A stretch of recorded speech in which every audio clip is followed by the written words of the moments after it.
মারা গেলেন মানবতার ফেরিওয়ালা এত ফিরোজ হাসান ভাইয়ের মা। গেল 1 জুলাই তিনি ফেসবুক পোস্টের মাধ্যমে জানিয়ে দিয়েছেন যে তার মা পৃথিবীতে আর নেই, যদিও নাম অজ্ঞাত রেখেছেন এবং মায়ের ছবিও। তিনি এর আগে 24 জুন ফেসবুক পোস্টের মাধ্যমে ওনার মায়ের অ্যাক্সিডেন্টের কথা জানিয়ে দিয়েছিলেন।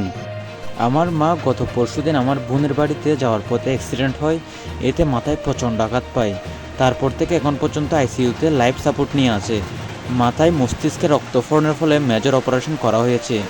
মায়ের এই অবস্থায় মেনে নেওয়া খুব কষ্টকর। আপনারা দোয়া করবেন যেন আল্লাহ আমার মাকে সুস্থতা দান করে।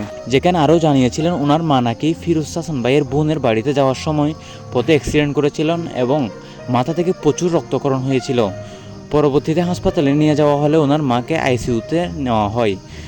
দীর্ঘ 1 সপ্তাহ হাসপাতালের আইসিইউতে থাকার পর গেল 1 জুলাই ফিরোজ হাসান ভাইয়ের মা ইন্তেকাল করেন। আল্লাহ ওনার মাকে জান্নাত নসিব করুক।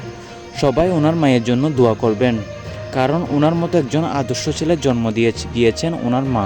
ফিরোজ হাসান ভাইয়ের মা ছিলেন একজন ভদ্র মহিলা। ওনার জীবনের সবচেয়ে বড় সার্থক হচ্ছে উনি একজন আদর্শ সন্তান জন্ম দিয়ে গিয়েছেন। আল্লাহ ওনার মাকে জান্নাত নসিব করুক।